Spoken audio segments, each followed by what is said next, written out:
Welcome. Tonight's story drifts in softly, like something half-remembered, finally stepping back into the light. Part 1. The box wasn't a gift, it was a warning. My name is Danielle Monroe. I turned 29 the day everything started to unravel, though at first, it didn't feel like unraveling at all. Just a quiet birthday morning with coffee, leftover cake from the night before, and my husband, Jason, half asleep at the kitchen table reading emails like always. The sun hit the kitchen tiles in that warm, safe way it does in early spring, and there was this calm between us, like the kind you get only when nothing's wrong, or nothing seems wrong yet. Then the doorbell rang. A courier stood on the porch, holding a rectangular box wrapped in silver paper with a tag that said simply, "To Danielle, love Mom and Dad." I smiled, took it with both hands, thanked him, closed the door, and turned to show Jason, who was already standing, and not just standing, but frozen, pale like he'd seen something behind me. "Don't open it," he said quickly, quietly, too quickly for something as innocent as a gift. "Can't you see it?" His voice was tight, and his eyes weren't on me anymore, they were locked on the box. "It's from my parents," I laughed, confused, cradling the box against my hip like a birthday card from childhood. "It's fine." But Jason didn't laugh. He reached out, almost touched it, then pulled his hand back like it was hot. "It's not safe," he whispered. "I thought they stopped. Why would they send something now?" I asked what he meant, but he just shook his head, said, "Just wait. Please. Don't open it yet." That's when the little prickle started at the back of my neck. Not fear exactly, but that cousin of fear that hides inside curiosity. I set the box down on the table. Jason walked to the window like he was expecting someone else to show up. Then he checked the back door. Then the bedroom. And I just stood there staring at silver wrapping paper that suddenly looked too shiny, too neat, too deliberate. "They sent it, didn't they?" Jason muttered when he came back into the room, not really asking. "I told them not to. I told them we were out." I turned slowly. "Out of what?" He stopped talking. Swallowed. Then looked at me with the kind of guilt that feels older than the marriage. "It's not something I can explain quickly," he said. "But they weren't supposed to know where we live." That's when I sat down, hard, and stared at the gift like it might move. "Jason. What is in this box?" He looked at it. Then looked at me. "I don't know," he said. "But if it's what I think it is, we're not going to be able to send it back." I didn't open it. Not right away. Instead, I sat at the table, fingers drumming against the surface, eyes flicking between Jason and the silver box like I could decode something just by watching it long enough. He was pacing now, mumbling half-sentences under his breath, words like tracking, agreement, they promised, and I kept asking what the hell he was talking about, but he'd just glance at me, hesitate, then keep walking. Finally, I said his name loud enough to stop him. "Jason. Sit down. And talk to me. Right now." He did. Slowly. He looked 10 years older than he had that morning. "When we got married," he began, voice low, "I told you my parents were different. Controlling. That they had expectations." "You said strict," I corrected him. "You said they didn't approve of me." "I lied," he said. "Just like that. It wasn't about you. It was never about you. They didn't approve of me." He swallowed hard, like his throat was fighting him. "They think I owe them everything. Because they gave me everything. And when I said I didn't want to be part of it anymore, when I left, they said I'd regret it." He nodded toward the box. "That's what regret looks like in our family." I stared at it, then at him. "So it's a threat?" "It's a message," he said. "They want me to know they can still find me. Still find us." "Jason, it's a birthday present," I whispered, suddenly aware of how absurd this sounded. But he was shaking his head. "No. No, you don't get it. They never do anything without a reason. That paper, the ribbon, the timing, it's all part of something. They're always making a point." I stood and walked over to it. I picked it up gently. Whatever was inside was light. Maybe paper. Maybe nothing. I turned it slowly in my hands. "You really think it's dangerous?" I asked. He didn't answer. He just stared at the box like it might whisper to him. And then something happened, small, but undeniable. As I tilted the box, a soft metallic click came from inside. My hand froze. Jason stood. "Put it down. It might just be packaging," I said, but my voice cracked. "Just something loose." "Or," he said softly, "it's a trigger." I set it down. Not gently. I dropped it. Backed away like it burned. "Who are your parents, Jason?" I asked. "And what exactly did you leave?" He looked at me then, eyes glassy, the kind of eyes you get when you're weighing truth against fallout. "I thought I could protect you from it by walking away," he said. "But I was wrong. You can't walk away from people like them. Not Forever. I didn't say anything. I couldn't. The box sat between us on the table like a third person in the room. A quiet, shiny, sealed person that suddenly didn't feel like a gift at all. I didn't sleep that night. Jason stayed up too, but not with me. He moved between rooms like a shadow, checking locks, unplugging things, even pulling the batteries out of the smoke detectors. I asked him twice if we should call the police. Both times he said no, too fast, like the idea wasn't just bad, it was dangerous. At some point I started Googling things: gift box clicking sound, hidden messages in wrapping paper, family cult behavior, psychological manipulation by in-laws. None of it helped. Around 3 a.m. I moved the box to the hallway closet, wrapped it in a towel, then closed the door, but I could still feel it, like it was pressing on the atmosphere of our home. The next morning, Jason was sitting on the edge of the couch staring at nothing. I stood behind him and said, "You need to tell me everything. Now." He didn't argue. He just said, "Okay," like a man who knows the past is already on its way through the door. "My parents didn't raise me," he started. "Not really. I was raised by a system. Not foster care. Something more private. Exclusive. They called it a program. A network of families who believed in, well, control. Control over emotion, over environment, over people. They had rules. Punishments. Expectations. We were trained to behave in specific ways, and if we didn't..." He trailed off. I sat down beside him, slowly. "Are you saying you were in a cult?" He didn't nod. But he didn't deny it. "I got out when I was 22. I left everything. Changed my name for a while. Moved around. But they don't really let you leave, Danielle. Not completely. And the only reason they let me breathe at all was because I agreed to one thing, one final thing." My stomach twisted. "What thing?" He turned and looked at me with something close to shame. "I signed a contract that if they ever reached out, I'd answer. Just once. I thought they were bluffing. That they wouldn't find me again. But now," he nodded toward the closet. "They found us. Which means either they need something, or they think we've got something." "We?" I said sharply. "I'm not part of this." "You are now," he said. "That box is addressed to you. Not me. That's not random. That's a message. Or a trap." Silence stretched like glue between us. I stood and went to the closet. My hand paused on the knob. "If they wanted to hurt us," I said quietly, "wouldn't they have done it already?" Jason came up behind me. "They don't want to hurt us. They want to use us. That's worse." And that's when I remembered something, a conversation with my mother last fall. She had called from a new number and said, "If you ever get a gift and something feels off, trust your instincts. And don't tell your husband." I hadn't thought of it in months. Now it crashed into me like a wave. I turned to Jason. "Did your family ever reach out to mine?" He hesitated. "I don't know." "Jason," I snapped, "are you sure?" "They might have," he said. "It's how they work. Influence the people around the person. Make them doubt, isolate, submit." "But why send the gift through my parents?" I asked, heart racing. "What does that even mean?" "It means they already got to them," he said softly. "Or they always had them." Jason didn't follow me when I left the hallway. I went straight into the guest room, shut the door quietly, and stared at the beige walls like they might suddenly make sense of any of this. My mind was racing, about the gift, my parents, that old call from my mom, Jason's past, everything folding into itself like a bad dream I'd somehow woken up inside of. The box still sat downstairs, untouched but not forgotten. It felt like it had a heartbeat. I pulled out my phone and scrolled through my messages, searching for something, anything, some missed clue, something out of place. That's when I found it. A photo my mom sent me 3 months ago. It was a blurry image of a silver-wrapped box, captioned, "This is how they did it last time. Remember the shape?"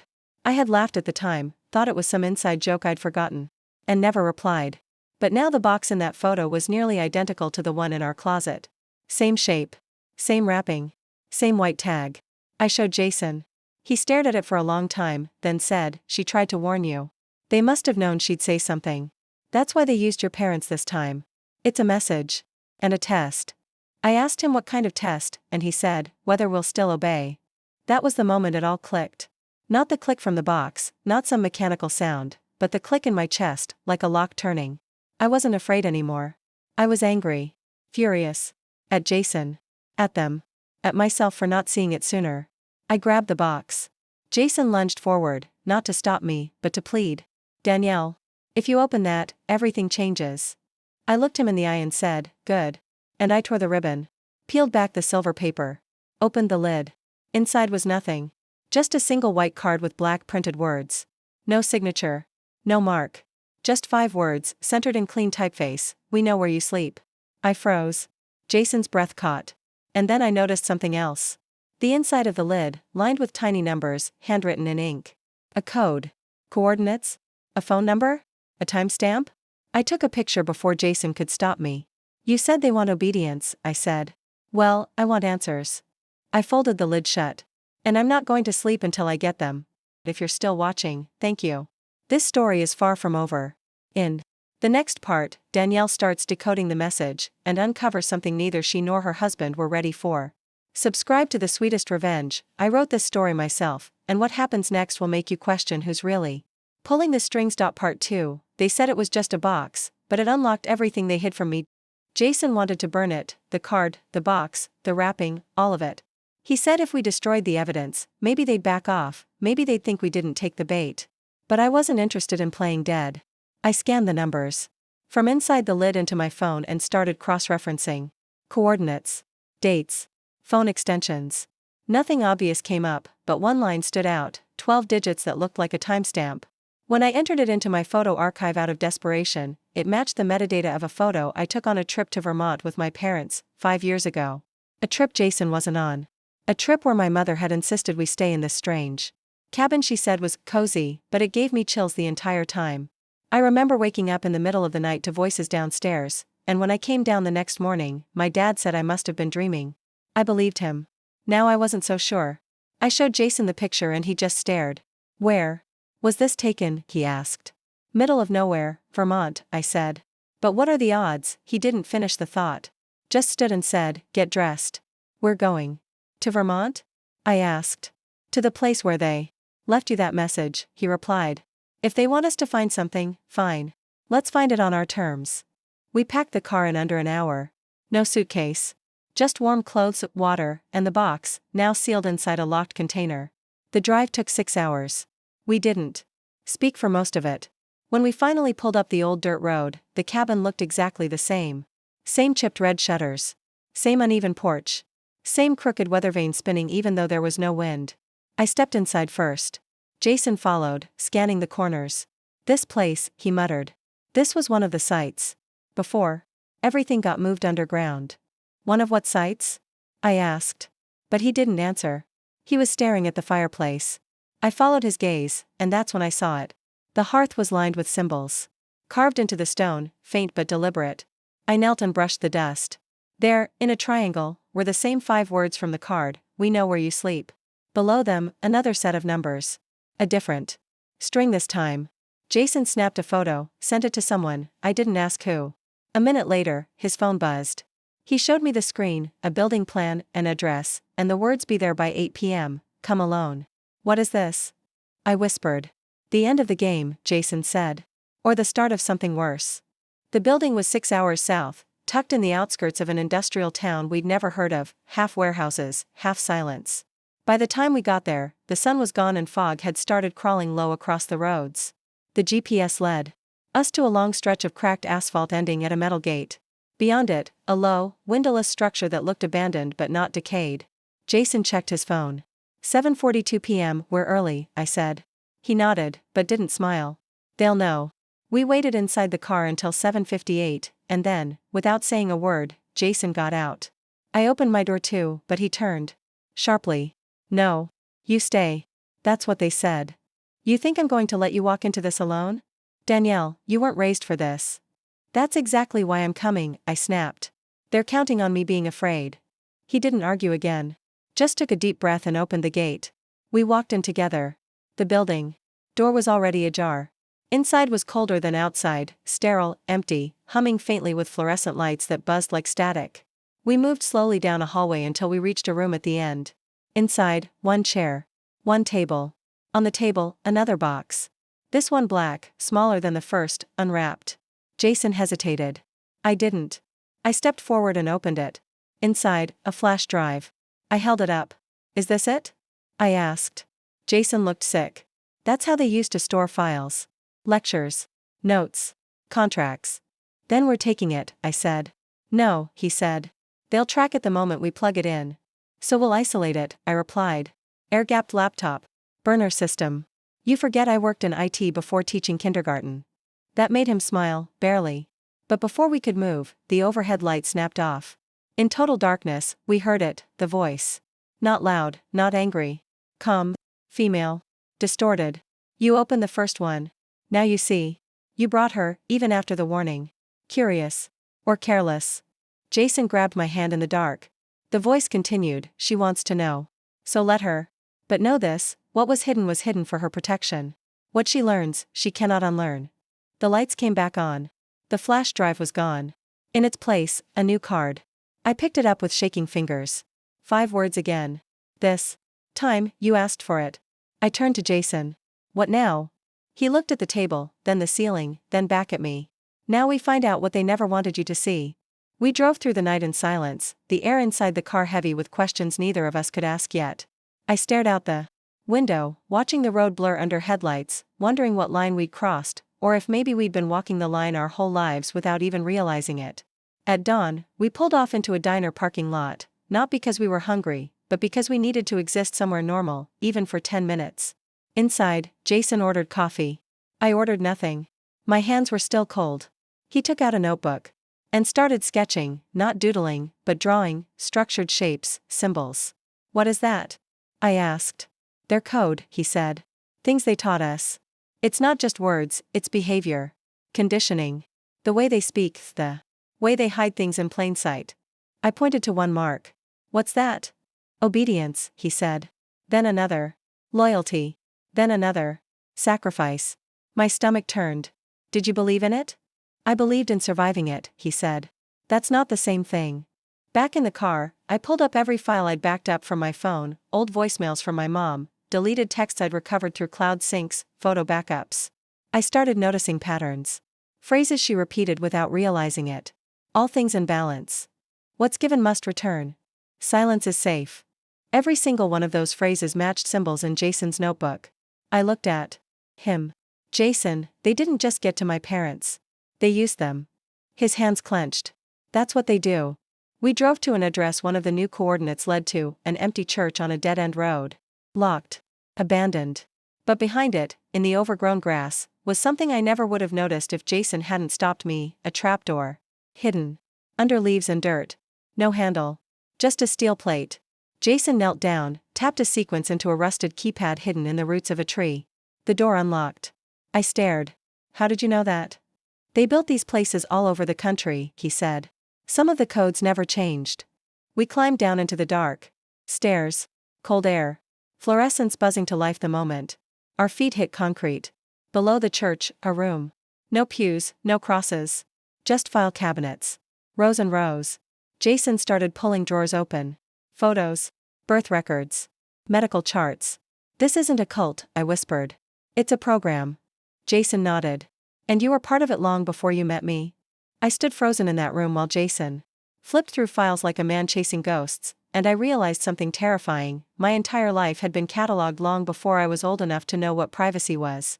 There were photos of me from years I barely remembered, handwriting samples, transcripts from calls I never knew were recorded, and a file labeled with my name in thick red marker, Danielle Monroe, reintegration track pending. My hands trembled.